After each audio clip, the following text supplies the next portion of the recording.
Salam dan salam sejahtera di dalam kasih Kristus. Kali ini saya hanya ingin mengilas balik tentang apa yang saya telah kongsikan pada pertemuan-pertemuan yang lalu. Yang pertama, yang paling penting di dalam kekristenan dan landasan Kristen adalah yang pertama ketritunggalan atau keesaan Tuhan. Keesaan Tuhan di dalam kekristenan itu bukan tiga Tuhan seperti apa yang diwar-warkan dan tidak dipahami oleh saudara kita seberang dan mungkin banyak mualaf orang yang pindah keyakinan daripada Kristen. Bahwa Tritunggal itu kalau dibahasakan sederhana adalah Allah, firman-Nya dan rohnya. Allah, firman-Nya dan rohnya.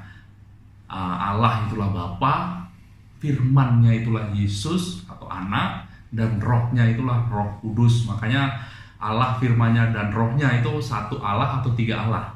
Jelas satu Allah. Berarti Bapa, Putra dan Roh Kudus itu satu Allah atau tiga Allah? Ya satu Allah. Makanya kalau kita harus tahu bagaimana menempatkan Yesus di posisi seperti apa, Roh Kudus seperti apa, dan Bapa seperti apa. Karena yang membedakan ciptaan dengan pencipta adalah di sini. Di ciptaan, roh dan firman dan Allah juga. Allah itu, kita, diri kita, firman kita dan roh Allah itu dalam ciptaan itu tidak bisa berinteraksi. Beda dengan Allah. Allah ya itu diri Allah yang disebut Bapa, Yesus firman Allah, dan Roh Kudus adalah roh Allah itu bisa berinteraksi satu sama lain. Beda ini. Makanya kita harus paham betul-betul karena banyak di dalam kekristenan tidak dipahami ini. Banyak orang ingat Yesus itulah Bapa. Ini sebenarnya ajaran ini sudah lama di dalam kekristenan. Mengatakan Allah adalah Bapa itu, yaitu bidat yang kita sebut Sabilius. Makanya di dalam bidat Sabilius itu banyak pertanyaan, misalkan seperti ini. Ketika Yesus disalib, apakah Bapa juga disalib? Kalau golongan Sabilius dia akan mengatakan, ya disalib. Seperti golongan Sabilius juga mengatakan, misalkan satu Tuhan tapi tiga karakter. Ketika Tuhan menjadi Bapa, ketika Tuhan menjadi anak, dan ketika Tuhan menjadi Roh Kudus. Misalkan seperti ketika saya di kantor, saya adalah bos kantor. Ketika saya di rumah adalah bapak keluarga. Ini juga golongan Sabilius. Ini abad kedua atau ketiga. Ini golongan itu ditentang oleh gereja karena ketidakpahaman. Yesus mengatakan sendiri, Allah atau Bapa tidak sama dengan Dia, dan Roh Kudus juga tidak sama. Banyak ayat di dalam Injil itu mengatakan seperti itu. Makanya kita harus paham dan harus tahu betul menempatkan Dia. Itu sebabnya kalau orang Kristen misalkan Yesus berdoa, misalkan Yesus berinteraksi dengan Bapa, itu tidak menjadi soal dan masalah karena ini kuasa daripada Tuhan sendiri. Dan yang kedua, pembelajaran tentang dosa. Dosa itu kenapa kok harus ditebus? Karena kasih itu loh. Kasih menghendaki sebesar apapun dosa harus bisa diampuni. Sedangkan adil menghendaki sekecil apapun dosa harus dikejar dan dibunuh. Penyelesaiannya adalah melalui pergantian hukuman. Tapi logika dari pergantian hukuman adalah, makanya ibadah yang pertama itulah kurban. Kurban itu hari saya sudah jelaskan dari Adam, Kain, Habel sampai kepada zaman Yohanes. Kurbannya perlu yang hidup karena untuk menggantikan ini. Tapi karena yang berdosa manusia, makanya manusia yang menjadi korban. Tapi bagaimana cara hukumannya itu harus menyatu dengan manusia itu. Waktu itu Yesus, karena firman Allah yang adalah Allah, dia mengambil rupa manusia, menjadi manusia untuk mendapat hukuman ini. Makanya inti daripada kekristenan adalah menyatu dengan Allah melalui Yesus. Itu kenapa Yesus menjadi inti daripada hidup kita. Apapun hidup manusia, hidup Kristen khususnya. Kalau Kristen tak ada Yesus memang tidak ada. Yesus sebagai apa?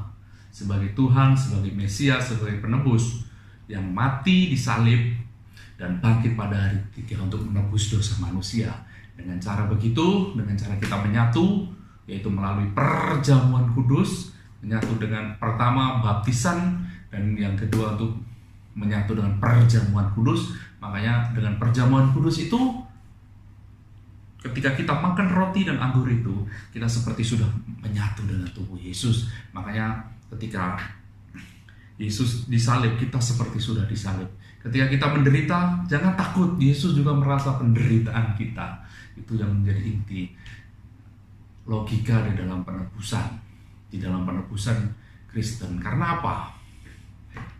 Pengampunan tidak akan mengurangi hukuman dari dosa. Karena pengampunan, ya buktinya memang di pengadilan sendiri. Ketika saya membunuh orang, meskipun baik seperti apapun saya, tidak mungkin bisa mengurangi hukuman saya, dosa saya. Itu kenapa? Ya, kau boleh belajar dari kasus Ahok. Karena apa? Ingin menegakkan satu yang disebut keadilan. Kenapa Yesus turun? Kasih dia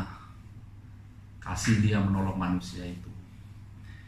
Karena kasih, dia mengaruniakan anaknya, ya kita sebut anaknya yang tunggal untuk menjadi tebusan bagi banyak orang.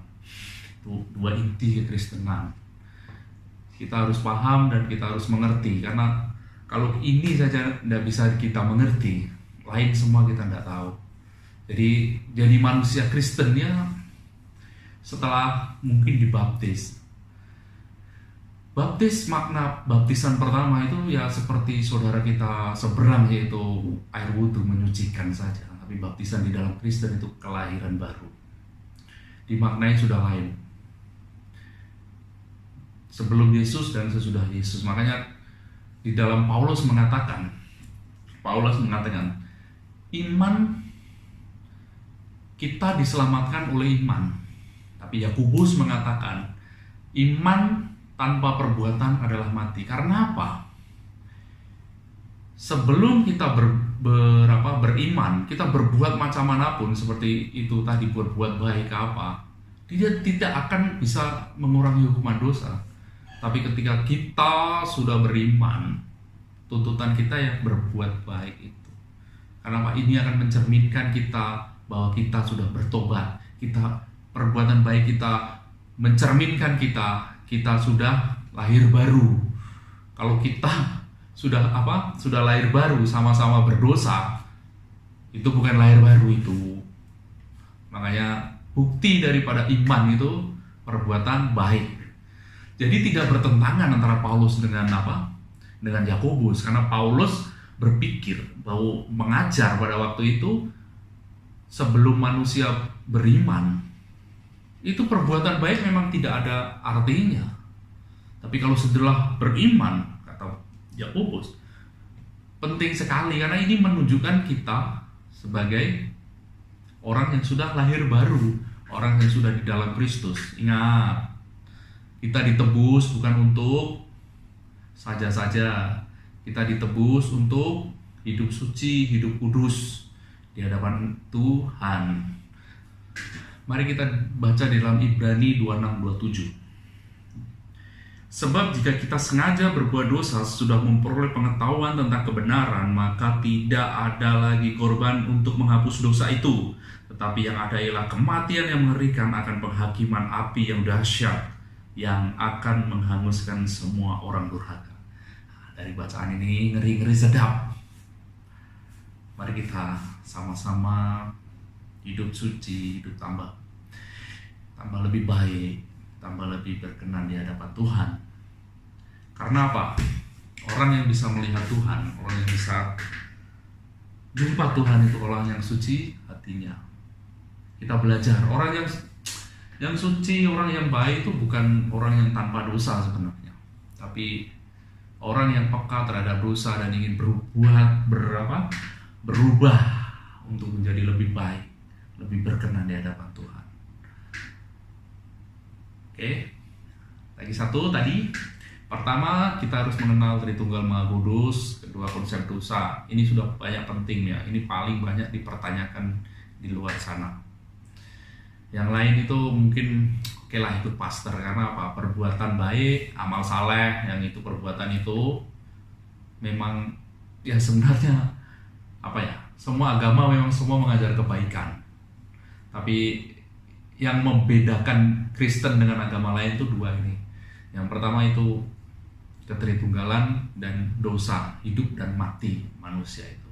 Karena yang menyebabkan manusia tidak selamat, manusia tidak selamat sampai di surga, di tempat sana kita perhentian, adalah dosa ini. Hanya sebelum kita masuk ke dalam sana, kita perlu penyelesaian dosa ini dengan cara kasihnya Tuhan, yaitu mengirim Yesus supaya bisa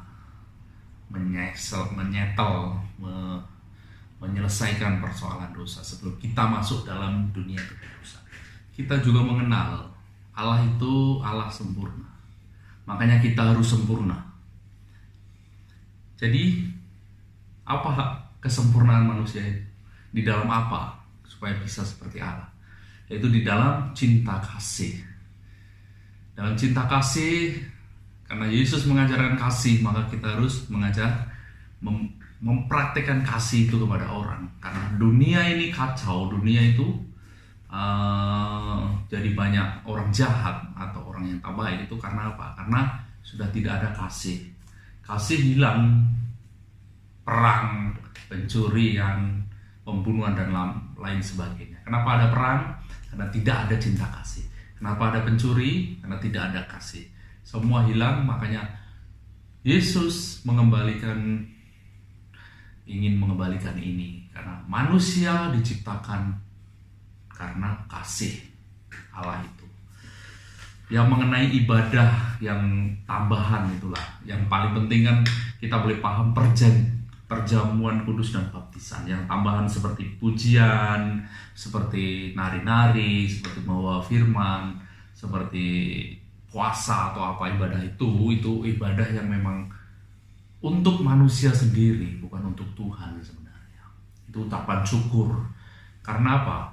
Mengenai ibadah ini juga memang berbeda dengan malaikat. Karena malaikat memang tidak ada dosa, jadi dia tidak ada kurban atau tidak ada perjamuan kudus. Tapi manusia perlu, karena untuk menyatukan dengan Tuhan. Jadi ibadah seperti pujian atau dan lain-lain itu yang saya jelaskan tadi, itu untuk manusia sendiri. Berpuasa juga, saya bukan ingin merendahkan, tapi ingin menempatkan di posisi dia. Makanya kau tanpa perjamuan kudus, tanpa Yesus di dalam sana, ibadah kamu itu semua sia-sia. Seperti Kain, persembahan Kain. Ada dua pada waktu itu, kurbannya Habel dan kurbannya Kain. Makanya yang ini kurbannya Habel, perjamuan kudus, dan baptisan itu perjamuan Habel. Yang ini Kain. Ini untuk kita. Kain itu apa yang seperti itulah. Dia tidak terima. Dia boleh diterima ketika kita sudah paham yang Kain ini. Gitu. Makanya seperti kita puasa kadang-kadang, memang kedagingan itu harus dilawan kedagingan. Karena dengan kita berpuasa, kita akan mengekang nafsu kita akan mengekang ya pikiran jahat kita, supaya kita boleh kuat. Karena Tuhan Yesus sendiri mengatakan daging ini lemah. Daging ini betul lemah dan bisa selalu terpengaruh dengan yang lain-lain. Saya bukan ingin meremehkan pujian atau pujian atau penyembahan dan lainnya. Tapi yang paling penting, jadi kita sudah tahu, makanya jadi ya enjoy lah ibadah. Kalau kau orang Jawa, buatlah cara Jawa pun tak apa. Kalau kau orang mana-mana lah, jadi suka ada perjamuan kudus, ada baptisan, sudah. Karena itu memang perintah Tuhan. Yesus mengatakan itu saja. Berdoa itu kan untuk diri kita sendiri. Meminta sesuatu kepada Tuhan kan untuk diri kita sendiri kan, untuk manusia, bukan untuk Tuhan. Mungkin pemahaman yang mungkin agak sedikit aneh karena mungkin tidak sama dengan banyak pendeta yang khotbah itu. Karena ini saya benturkan dengan pahami dari, kalau saya bilang spiritual saya. Karena Kristen itu ya masuk akal gitu lah. Banyak orang cuma tidak paham. Makanya seperti Kristen itu agama yang tidak masuk akal. Kristen itu yang makanya banyak jadi orang murtad dari Kristen. Karena apa? Ketidakpahaman dia. Syukur puji Tuhan ketika saya mencari, Tuhan memberi ilham dan mencari khotbah-khotbah dan makan bacaan yang luar biasa yang boleh saya mengerti dan iman lebih tahan. Lebih yakin bahwa Kristen adalah memang bukan Kristen lah. Bahwa Yesus itu jalan satu-satunya untuk manusia kembali kepada Bapa. Ini pengalaman pribadi saya. Mungkin cukup sekian. Tuhan Yesus memberkati.